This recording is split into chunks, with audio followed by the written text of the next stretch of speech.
আসসালামু আলাইকুম। আজ আমি আপনাদের একটা কথা বলতে চাই। আমরা সবাই এই দুনিয়ায় খুব ব্যস্ত।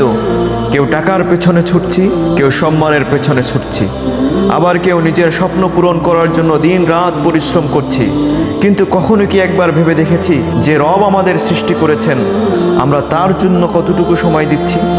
মনে রাখবেন, এই পৃথিবী কারোর জন্য চিরস্থায়ী নয়।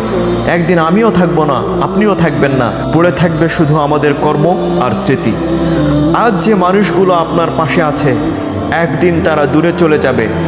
আজ যে ঘর বাড়ি, টাকা পয়সা আর সম্পদ নিয়ে আমরা এত গর্ব করি, সেগুলোর কোনোটাই আমাদের সঙ্গে যাবে না। সঙ্গে যাবে শুধু আমাদের আমল।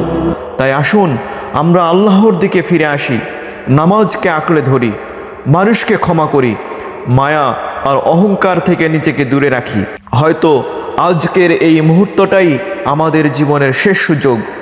তাই দেরি না করে আজই আল্লাহর কাছে ফিরে আসুন। আল্লাহ আমাদের সবাইকে ক্ষমা করুন। আমিন।